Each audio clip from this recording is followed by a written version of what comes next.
Apple didn't kill the Mini because it was small. They killed it because it was priced wrong. And if these new leaks are real, Apple finally knows the difference. Small iPhones keep popping up in leaks for a reason. Not because Apple suddenly rediscovered a love for compact phones, but because a problem that killed them never really got solved. So when the name iPhone 17 Mini starts circulating again, it feels different. Familiar if you've been holding on to a Mini. Suspicious if you remember what happened last time. Multiple supply chain watchers keep saying the same thing. Apple isn't trying to prove demand this time. They're fixing the price first. And that's where the story actually gets interesting. Because if price isn't the whole point, then something else must be changing under the surface to make this work. This doesn't look like a gamble. It looks like a correction. The original Mini failed because it asked flagship money for a smaller phone.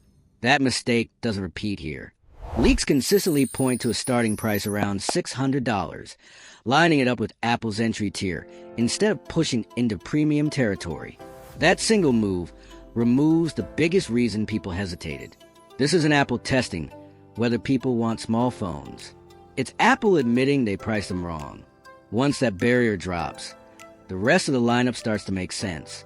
The standard iPhone from 2025 reportedly grows larger. Bigger display, bigger footprint. And quietly, that creates space below it. The 17 pulls back toward a more manageable size, but slimmer bezels stretch the usable screen closer to the edges. In the hand, it feels modern, not cramped or nostalgic, just intentional. That balance matters more on compact phones than anywhere else. Design leaks suggest the notch disappears here. Dynamic Island takes its place, not as a luxury feature, but for consistency. It frees usable screen space and keeps interactions aligned with newer models. Materials stay practical. Aluminum and glass. Durable, familiar, and cost-controlled. Nothing flashy, and that's exactly the point. Where expectations really flip is performance. According to repeated reporting, the A19 chip shows up here too. The same silicon used higher in the lineup. That's a big deal, because modern iPhones aren't limited by speed anymore. They're limited by how long they stay usable. On-device AI, future iOS updates, heavier apps, all of it expects sustained performance, not shortcuts. Pair that chip with a rumored move to 8 GB of memory, and this stops looking like a cheap phone. It starts looking like a long-term one. Of course, Apple still draws hard lines. The OLED display is excellent, but it stays at 60 Hz. That's not an accident. That's a boundary. Pro models still need room to justify their price. The same philosophy shows up in the camera. One rear sensor, around 48 megapixels. On paper, that sounds limiting. In real use, computational photography does most of the work now. Clean photos, stable 4K video, reliable results. No telephoto, no ultra-wide by design. Most people won't miss what they never use. Some will, and those people already know this isn't the phone for them. Battery life has always been the weak spot for small phones, and leaks suggest Apple finally takes that seriously.